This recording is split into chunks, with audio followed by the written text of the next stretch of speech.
तो चलिए स्टार्ट करते हैं इस वीडियो को। इंडसइंड बैंक लिमिटेड के बारे में बात करेंगे इस वीडियो में। कंपनी के यानी कि बैंक के Q4 के नंबर्स अनाउंस हो चुके हैं। शेयर के करंट प्राइस की बात करें तो 1101 रुपये 35 पैसे का करंट प्राइस हमें देखने को मिलता है। आज के दिन शेयर में 15 रुपये की गिरावट हमें जो है इस शेयर में देखने को मिलती है। 1.34% की ये मंदी देखने को मिलती है। Q4 के नंबर डिस्कस करें उससे पहले कंपनी का परफॉर्मेंस अगर देखें 5 दिन में 3% की गिरावट है। एक महीने में देखें तो 8% की तेज़ी हमें देखने को मिलती है। 6 महीने की बात करें तो 6 महीने में 3% की मंदी है। एक साल की बात करें तो एक साल में 16% की तेज़ी हमें देखने को मिलती है। 5 साल की बात करें तो 5 साल में 41% की बड़ी गिरावट हमें इसमें देखने को मिलती है। और ये जो बड़ी गिरावट है 2020 के आसपास यानी कि कोविड के आसपास जो है हमें देखने को मिली है, और वहाँ से जो है रिकवरी उस तरह से नहीं हुई है जिस तरह से दूसरी कंपनियों ने, दूसरे बैंकों ने जो है अपनी रिकवरी की है। मैक्सिमम रिटर्न की बात करें तो यहाँ तक यानी कि 2018 तक कंपनी की जो परफॉर्मेंस थी, शानदार परफॉर्मेंस हमें जो है देखने को मिल रही थी। यानी कि शेयर जब जो है 2000 रुपये के लेवल पे था तो तगड़ी परफॉर्मेंस, जो जिस तरह से लॉन्ग टर्म का शेयर एक चलता है कि उसका जो पैटर्न होता है इस तरह का होता है। तो 18 तक हमें जो है वो 18-19 तक वो देखने को मिल रही थी, लेकिन कोविड के बाद से शेयर में काफ़ी जो है परिवर्तन हुआ है, और शेयर का चार्ट एकदम से वोलेटाइल और शॉर्ट टर्म टाइप का चार्ट हमें देखने को मिलता है। IndusInd bank Q4 earnings net profit zooms 50% to Rs 2040 crore, यानी कि 2040 करोड़ का नेट प्रॉफिट जो है इंडसइंड बैंक का रिपोर्ट हुआ है। 50% की इसमें जो है शानदार ग्रोथ, शानदार बढ़ोतरी हमें देखने को मिली है। इसके अलावा 14 रुपये का डिविडेंड भी कंपनी ने अनाउंस किया है नंबर्स के अनाउंस होने के बाद।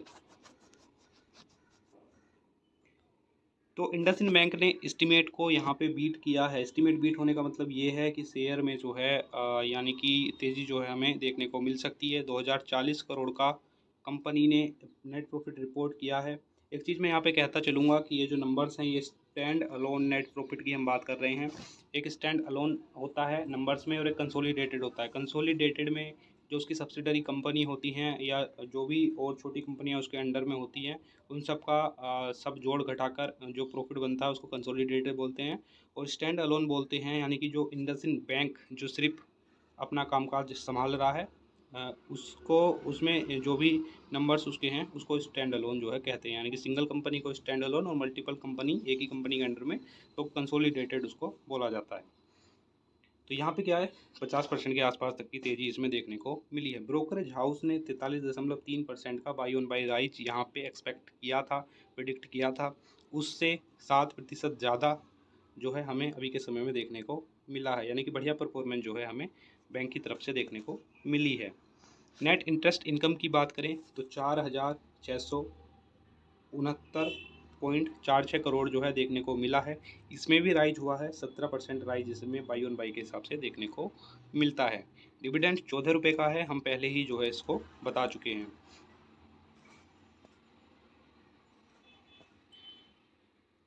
यहाँ पे लोन ग्रोथ जो है वो एक्सेलरेट हुई है रिटेल बिजनेस की तरफ से। तो रिटेल जो लोन ग्रोथ है यानी कि जो रिटेल का मतलब आप ये समझ के चलिए कोई सिंगल पर्सन इंडिविजुअल कोई लोन लेता है तो उसको रिटेल लोन जो है बोला जाता है। 7% तक Q-on-Q बेसिस पे इम्प्रूवमेंट इसमें देखने को मिली है।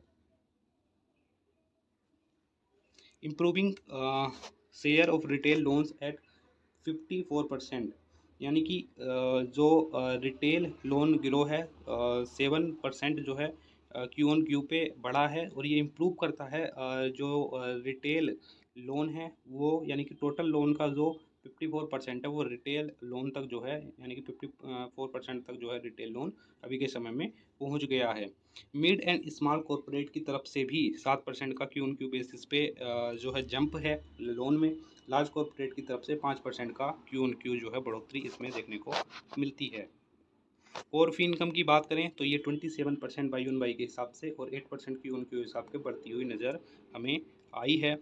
और ये जो कंट्रीब्यूशन है टोटल फ़ी इनकम में जो है 74% के आसपास का देखने को हमें मिलता है। नेट इंटरेस्ट मार्जिन की बात करें तो बाई ऑन बाई बेसिस पे 8 बेसिक पॉइंट का इम्प्रूवमेंट है और Q-on-Q पे 1 बेसिक पॉइंट का इम्प्रूवमेंट है।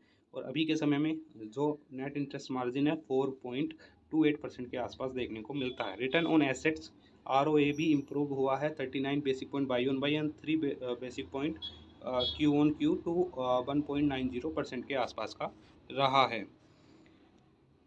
एसेट क्वालिटी की बात करें तो उसमें भी इम्प्रूवमेंट हुआ है। NPA और नेट NPA की बात करें तो वो इम्प्रूव हुआ है 1.98% और 0.59%, यानी कि नेट NPA जो रहा है 0.59% के आसपास का रहा है।